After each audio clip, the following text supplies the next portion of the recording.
Video start করলাম। ପିଲାମାନେ ଭଲ ଅଛ?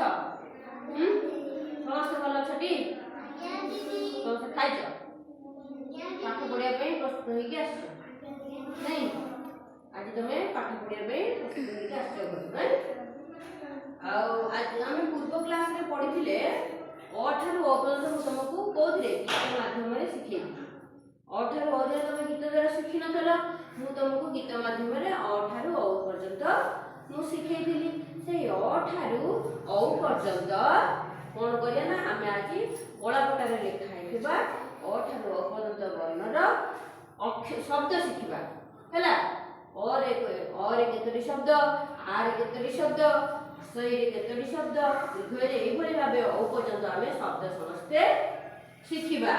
ଅ ରେ ମୁଁ କଣ ଶବ୍ଦ ଲେଖିଛି ପିଲାମାନେ କହିଲ? ଅଖ ଆଉ ଅରଟ। ଆ ରେ ମୁଁ କଣ ଲେଖିଛି?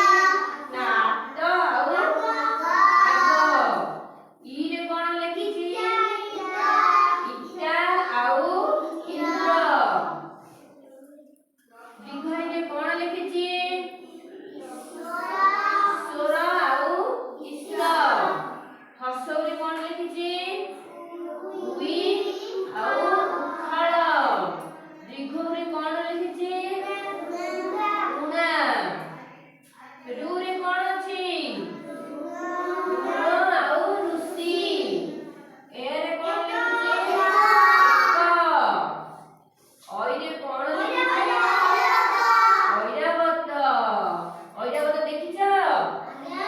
ଐରାବତ କାହାକୁ କହନ୍ତି? ହାତୀକୁ। Very good. ଓରେ କଣ ଅଛି? ଓଟ। ଓଟ ଆଉ ଗୋଟେ କଣ? ଓଠ। ଔରେ କଣ ଅଛି?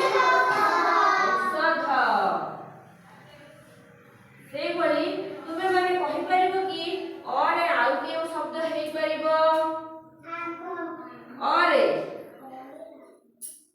ଅରେ ଆମର କଣ ଅଛି? ଅଖ ଆଉ ଅରଟ।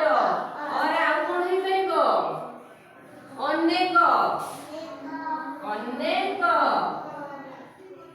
ଆରେ ଆଉ କଣ ହେଇପାରିବ? ଆଖୁ, ଆମ୍ବ ନାଇଁ? ହଁ ଭେରି ଗୁଡ। ଏମିତି ଉତ୍ତର ଦେବା। ଆମ୍ବ ନାଇଁ? ହର୍ଷରେ କଣ ହେଇପାରିବ? ଆଉ ଇଟା, ଇନ୍ଦ୍ର, ଈଶ। ଦୀର୍ଘରେ ସେଭଳି କଣ ହେଇପାରିବ? ଈଶ୍ୱର, ଈଶ ଆଉ କଣ? ଆଉ କଣ? ହଁ। ହର୍ଷରେ କଣ ହେଇପାରିବ? ଉଇ, ଉଖାଳ। ସେଇଭଳି ତୁମେ ମାନେ ଆଜି କଣ ଶିଖିଲ? ଅ ଠାରୁ ଅ ପର୍ଯ୍ୟନ୍ତ କଣ ଶିଖିଲ? ବର୍ଣ୍ଣ ଥିବା ଶବ୍ଦ ଆମେ ଶିଖିଲେ ହେଲା।